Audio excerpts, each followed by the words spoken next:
alien. And I yield back.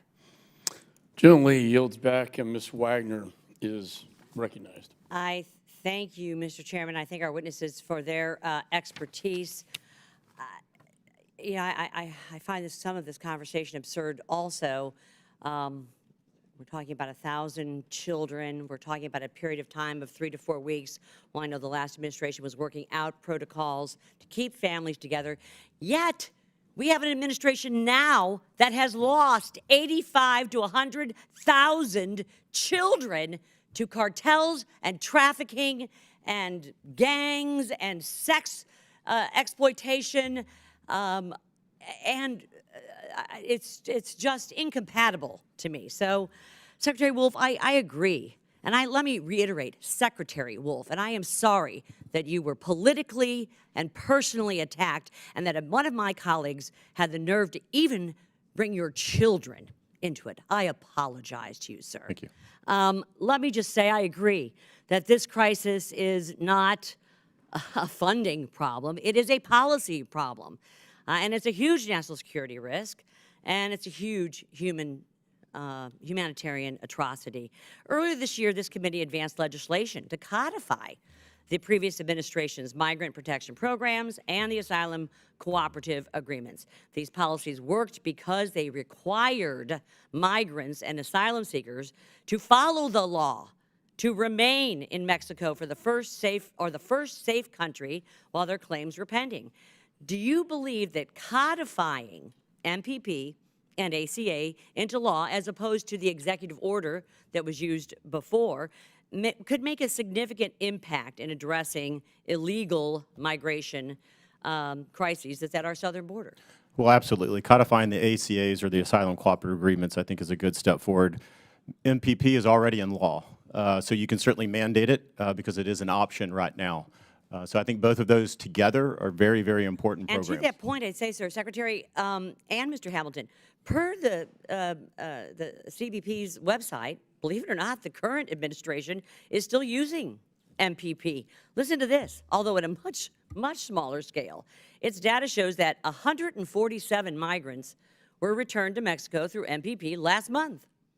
Are you surprised at the data indicating the continued use of MPP? And why would the administration keep quiet about their use of the program and not expand it as we did in the last, humanitarily expand it as we did in the last administration? We're talking about 7.5 million encounters at the border, 1.8 million minimum gotaways, and some 300,000 known terrorists. Can you explain that to me? Well, I believe they're mandated to continue remain in Mexico, or MPP. They're doing it in such a small by a court.